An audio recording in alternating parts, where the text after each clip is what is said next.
ලක්ෂ්මී 17 වන කොටස ප්‍රේමයේ පවුරු බිඳී යයි.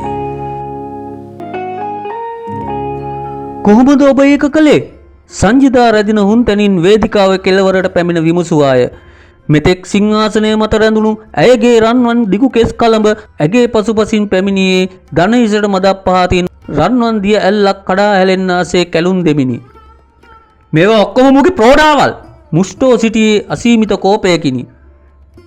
මේක ඔබලාට පුදුමයගෙන දෙන කාරණාවක් වුණත් අපේ ලෝකයේ මේ සාමාන්‍ය දෙයක් රජිනියනි.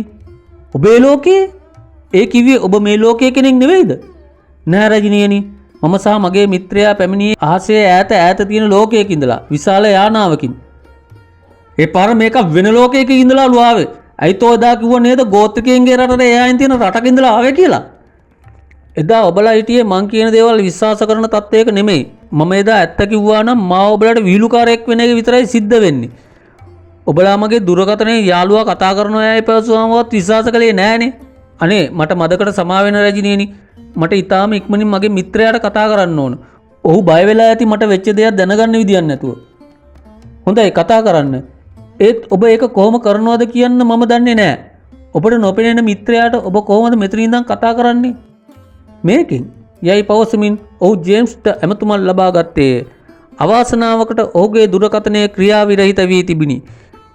පෙර දින ඔහු එවන ලද කෙටි පණිවිඩය ලී දුටුවේ එවිටය.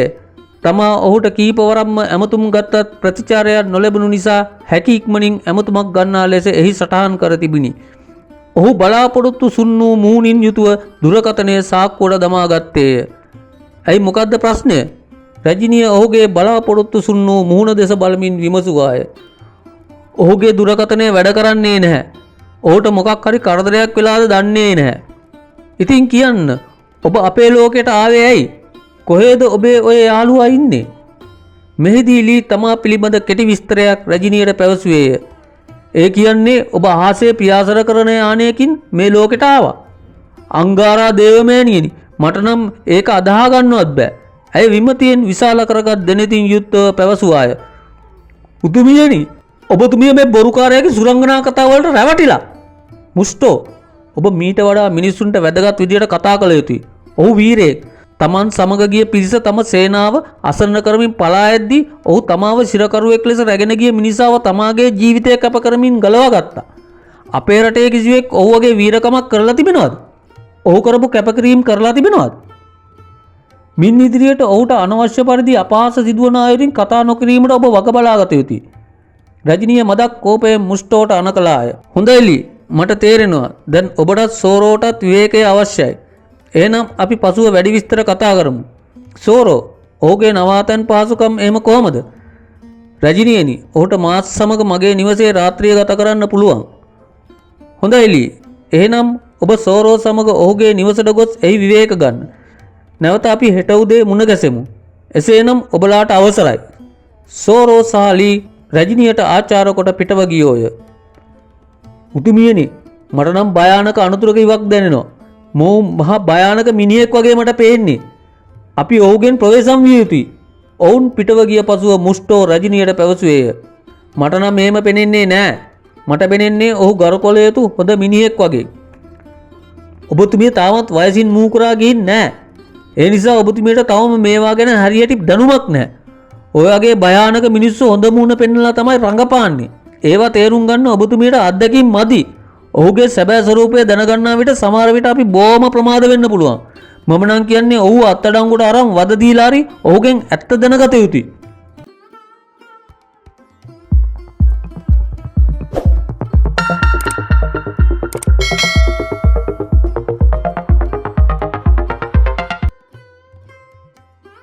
ජේම්ස් ඇතුළු පිරිස කරුවලේම ගමන් අනබූහ.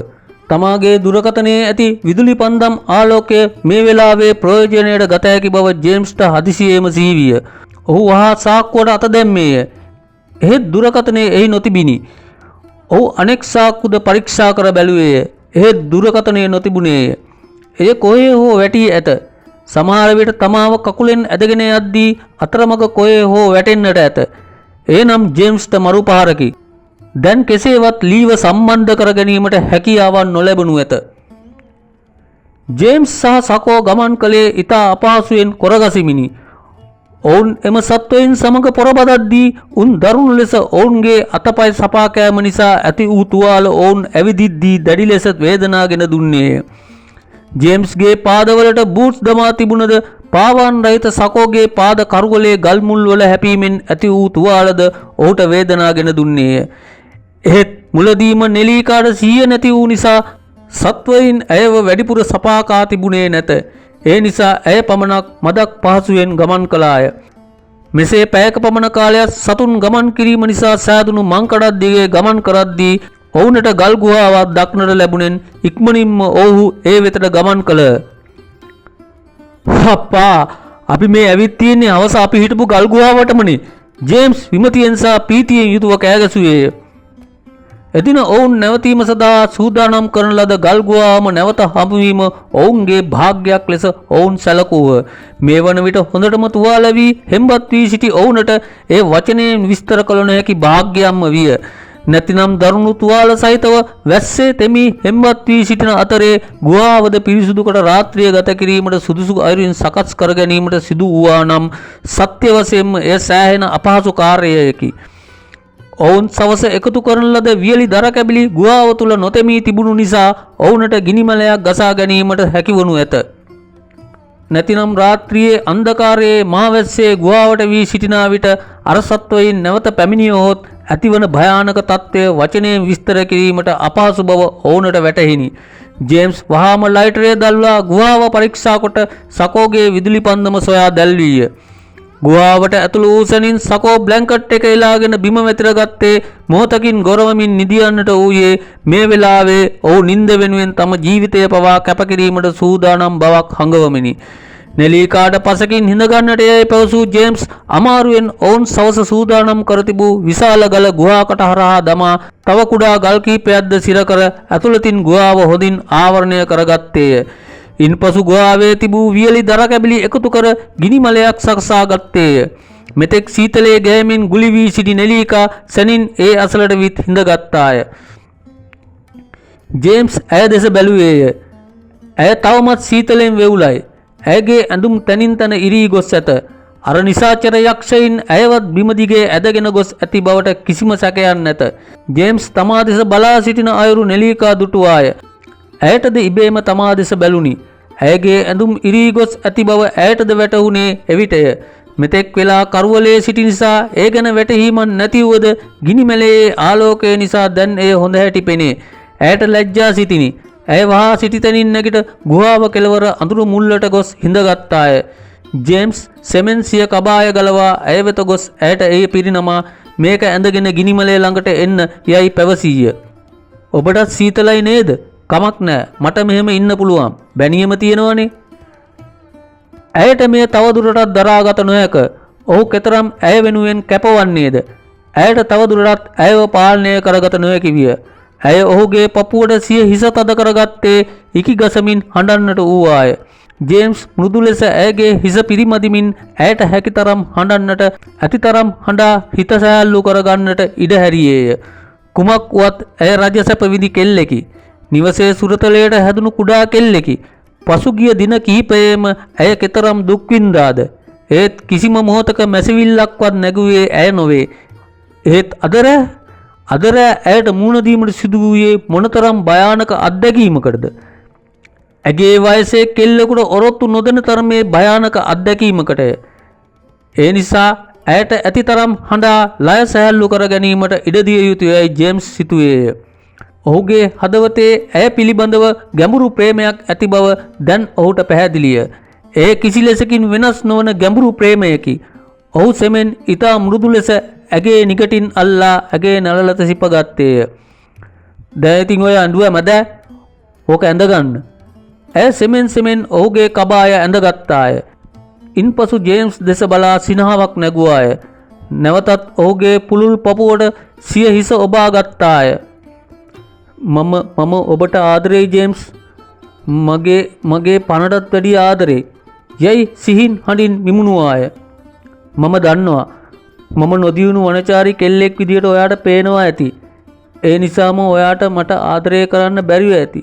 සමහර විට මට නොකිව්වට ඔයාගේ ලෝකේ ඔයාට පෙම්වතියක් ඉන්නවා ඇති. එහෙම නැත්නම් ආපහු ගියාම මට වඩා 100,000 ගණනින් ලස්සන අර මට පෙන්නපු කෙල්ල වගේ ලස්සන කෙල්ලෙක් ඔබට හමු වේවි. ඒකට කමක් නැහැ. මම මැරෙනකල්ම ඔයාට ආදරය කරනවා. කවදා හරි මම මැරෙන්නේ ඔබගේ නම මුමුණා. ඇය නැවතත් හඬනා බව ජේම්ස්ට දැනුනි. නෙලිකා ඔහු සෙමෙන් පැවසුවේය. මගේ ලෝකේ මට පෙම්වතියක් නැහැ. ඇත්තම කියනවා නම් මට ප්‍රේම කරන්න වෙලාවක් තිබුණේ නැහැ. ඒත් දැන් මට පෙම්වතියක් ඉන්නවා. ඔව් නෙලිකා මාත් ඔයාට ආදරේ රත්තරන්. ඔහු එසේ පවසද්දී ඇය සෙමින් හිස ඔසවා ඔහුගේ මුහුණ දෙස එක එල්ලේ බැලුවාය. ඔහු හිස පහත් කර ඇයගේ රෝස පැහැති සිනිදු තොල් පෙති සිපගත්තේ උණුසුම් හාදුවකින් ඇය සැනසුවේය. මෙහිදී ආදරයේ උණුසුම පරදවමින් ඔහුගේ තුවාලවල වේදනාව මතුවී ආවෙන් ඔහුට නොදැනීම ඔහුගේ මුවින් සිහින් කෙඳිරියක් පිටවිය. මෙහිදී ගැස්සී පසුපසට වූ නෙලිකා ඔබට අමාරුයි නේද? ඔබ පොඩ්ඩක් නිදාගන්න. මම ඇහැරලා ඉන්නම් යයි පැවසුවාය. නැහැ නෙලිකා මට ඒ ඇටි අමාරුවක් නැහැ. මම ඇහැරිලා ඉන්නම්. ඔයා නිදාගන්න. එහෙනම් අපි දෙන්නාම ඇහැරිලා එමු. මටත් නිදිමත නැහැ. මොනවා කරන්නද? එහෙනම් එහෙමවත් කරමු. යයි පවසමින් ජේම්ස් ගිනිගොඩ අසල ගුහා බිත්තියට පිටදී හිඳගත්තේ. ඇයව තමා අසලට ඇදගත්තේය. ඇය ඔහු අසලින් හිඳගෙන ඔහුගේ උකුලේ හිස තබා ගත්තාය. "පව් සකෝ. ඔහු මට තියෙන හිතවත්කමට මේ ගමන ආවේ. එයත් මම නිසා දුක් විඳිනවා." ජේම්ස් සකෝ දෙස බැලමින් පැවසුවේය. "ඔබේ යහළුවා සොයාගත්තාම අපේ කරදර ඉවරයි. එතකොට අපේ රටට ගිහින් සතුටින් ඉන්න පුළුවනි." ඔහුගේ අත්වල තුවාල පිරිමදිමින් ඇය පැවසුවාය. "මේ තුවාල ඔක්කොම අර යක්ෂයෝ හපපුවා. උන් ඔයාව නම් මෙච්චර කාලා නැහැ. ඒ වෙලාවේ ඔයාට මොකද වුනේ?" "මම දන්නේ නැහැ. මම දැක්කා මොක්කුද අලුපාට උන් රොත්තක් ඔයාව පෙරලා ගන්නවා. එතකොටම මට කෑ ගැවුණා. එතකොටම උන් ටික දෙනෙක් මගේ ළඟට පැනගෙන ආවා. මට උන්ව හරියට පෙනුනේ නැහැ. උන්ගේ ලොකු ඇස් ගෙඩි නම් කොළපාට දිලිසි පෙනුණා. එකෙක් මගේ බෙල්ල හපනවා මට දැනුණා. එච්චරයි මට මතක. උන්ගේ ගුවාවේ ඔයා මැරිලා වගේ වැටලා ඉන්නවා දැක්කම මගේ මුළු ඇඟම ඉරි වැටලා ගියා. මම කෑ ගහගෙන ඔයා ළඟට ගියාම තමයි දැනගත්තේ ඔයාට සී නැති වෙලා ඉන්නේ කියලා. එහෙම වුණු එක හොඳයි. එතන තිබුණු ගඳ මෙලෝ මිනිහෙකුට ගොලන්න පුළුවන් ගඳක් නෙමෙයි. මගේ අම්මෝ එහෙම ගඳක්. උන්ගේ ළඟත් ඒ වගේම ගඳක් තමයි තිබුණේ. කොහොමාරි අපි බේරුණානේ. ඔයා මාව දෙවෙනි වතාවටත් මරණයෙන් ගලවා ගත්තා. ඔයාට මම ගෙවන්න බැරි තරම් ණය ගැති. දෙවතාවක් නෙමෙයි 10 වතාවක් වුණත් මම ඔයාව මරණයෙන් ගලවා ගන්නවා. මගේ පණ තියනකල් මම ඔයාව ආරක්ෂා කරනවා. ඒක මගේ පොරොන්දුවක්." එසේ පවසමින් ඔහු සෙමින් ඇයගේ නළල පිරිමැද්දේය. ඇය දෙනෙත් වසාගෙන ඔහුගේ අත්ලේ උණුසුම් සුව පහස වින්දාය. ටික වේලාවකින් ඇය රිද්මයට හුස්ම ගන්නා ආකාරය ජේම්ස්ට දැනුනි. ඔහුගේ උණුසුමේ ඇය නිදිලවට පිවිසී ඇත. ඔහු සෙමෙන් පහත් වී ඇයගේ නළල සිපගත්තේය. ජීවිතයේ යම් සිදුවීම් සිදුවන ආකාරය පිළිබඳව ජේම්ස්ට පුදුම සිතිනි. පෘථිවියේදී කොපමණ සුන්දර කෙල්ලන් තමාට මුණ ගැසී ඇද්ද? එහෙත් පිටත්තර ලෝකයක කෙල්ලෙක්ට තමා ආදරය කරනවා යයි සිතද්දී පවා තමාට මහත් පුදුමයකි. මේ අහිංසක කෙල්ලට තම සිත මෙතරම් ඇදී ගියේ ඈසතු කුමන ආකර්ෂණ බලයක් නිසාදයි ඔහුට සිතාගත නොහැක. මෙසේ ස්වල්ප වේලාවක් ගත වෙද්දී රාත්‍රිය පහන් වී උදෑසන එළබෙන බව අවට පරිසරයේ ඇසුණු කුරුළු කිචිබිචි නාදයෙන් ජේම්ස්ට අවබෝධ විය. වැස්ස තුරල් වී තිබුණි. එළියේ පවතින වේලාවට එම භයානක නිසාචර සතුන් එළියට නොයන බව ජේම්ස්ට විශ්වාසය. එබැවින් නෙලිකාගේ හිස මතට ඔහුගේ හිස නැඹුරු කරගත් ජේම්ස් නිදි දෙව්දුවට ඔහු වෙත පැමිණීමට අවසර දුන්නේය.